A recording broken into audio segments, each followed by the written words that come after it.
Hollywood's real disruption isn't Netflix. It's a fear of data. This is from The Wrap. It's a it's a guest editorial. I know you got notes for this, Badger. This is the CEO of the Synalytic Group. Says, I believe Hollywood's current struggles stem less from streaming disruption and more from its long-standing resistance to transparency, accountability, and data-driven decision-making. While the industry quickly embraced creative technologies like CGI and digital filmmaking, many business decisions continued to rely on instinct and tradition rather than modern analytics. This contributed to an over-reliance on sequels, remakes, and established franchises, as studios lacked the tools and confidence to properly evaluate original ideas. Today, Hollywood is competing not just with other movies and TV shows, but with social media, video games, podcasts, and countless other forms of entertainment for audience attention. I argue that AI and predictive analytics should be viewed like GPS for the film business, tools that help executives make smarter, more informed decisions without replacing creative judgment. Technologies that can forecast financial performance, analyze scripts, and measure audience sentiment already exist, and I believe they can help studios take better creative risks rather than fewer. Despite the industry's layoffs, mergers, and financial challenges, I'm optimistic about Hollywood's future.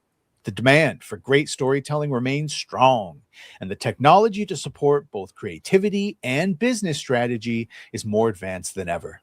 The biggest obstacle isn't the tools themselves, but whether the industry is willing to embrace them. Here's the thing. I mean, I think we've gone headlong, and one of the most successful companies, of course, is Netflix, and they thrive on data, right? I mean, we hear that I forget what the retention rate they require to get a season 2 of a series, but it's rather high. So, you know, but an over reliance on data, I think, is a problem. You know, I mean, is that how we're going to make our creative decisions?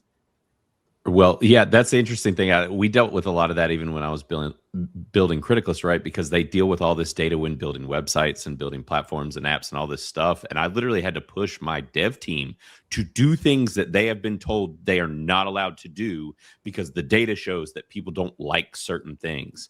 And it's like, but at the same time now, everything is sterile. And this is happening across all mediums where everything feels bland and corporatized and boring. And it's all just kind of the same because it's all just checking boxes of like, well, we know that most people like if it goes this way, but we're also seeing now, like with the stuff with these movies in theaters, where it's like these things that aren't corporatized, that feel creative, that feel interesting are what's succeeding.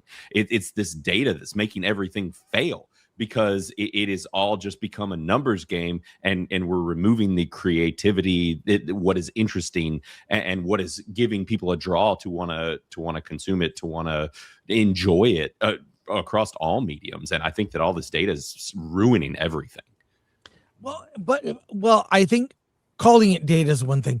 I do think that feedback is like oxygen for creatives.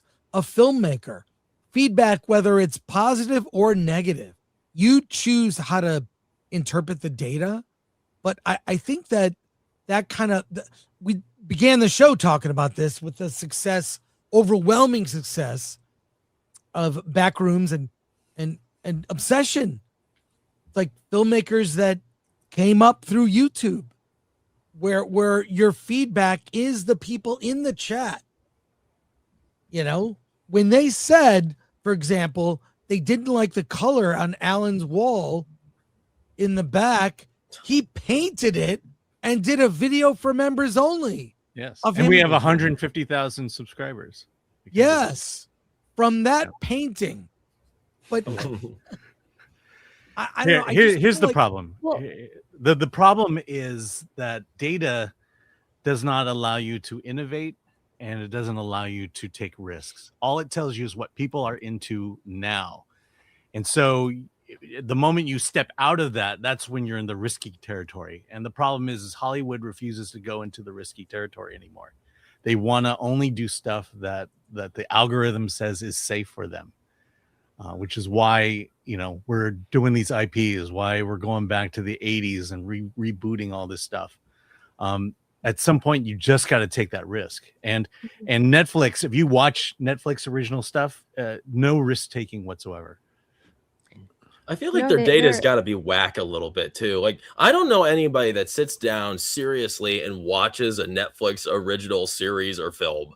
Like, that's always, it just seems like fucking awesome. So they're still capable of doing it. Is great. Yeah, the Burrows is great. The really Burrows? good series. Oh, yeah, right. sorry. Well, I feel like so much of it's just feeder food that people just put on in the background. Even with Netflix, I think I read somewhere that like with their original films, you have to hook the audience in the beginning. So there has to be some sort of big explosion that happens in the beginning to hook him, then to keep him engaged, something big in the middle, and then a big one at the end too. So it's just like they even with Netflix's original content, they have a pattern, a flow pattern that they have to stick to. So it doesn't matter what story you're doing, you have to give the audience like a hook in the beginning, middle, and end, so you don't lose them, so they continue to watch that whatever original movie that they put out. But there is a big gap between Hollywood and their audience. And what you said, Chris, reminded me of this article that I pulled up this morning. Let's share it. Where Michael DeLuca on why the Obsession and Backrooms are clicking. He said this in regards to like those filmmakers. They honed their craft online. Kane worked on Backrooms for 5 years. These filmmakers are in a dialogue with their audience from the word go. Their subscribers have direct input in each iteration of these things. By the time they get to the movie, they've had billions of test screenings. We work with a lot of directors who the last thing they want to do is sitting in a screening room in Oxnard or Dallas or Phoenix and waiting for that focus group to start tearing the movie to shreds. It's the polar opposite of what these filmmakers, not that they don't have strong opinions or artistic vision, but they're making movies for their audience who have been subscribing to their channels for years. That's the proving ground. So by the time the movies come out, they're calibrated to please that audience. And I think that like that's the big disconnect between Hollywood and what these YouTubers have been able to do and accomplish, is that Hollywood for a long time doesn't want to take risks, and they also aren't making movies for audiences anymore. There's a huge disconnect between what Hollywood wants to put out and what audiences want. And the reason that Backrooms and Obsession are a huge success is because they're giving their audiences what they want, and word of mouth is really carrying these films. And I say as contrasted with how Lucasfilm treats their audience from the official Star Wars account. How many times have they said kind of loathsome things to their audience? Accusations of racism? You mean the same fans who loved characters like Lando Calrissian back in the 80s?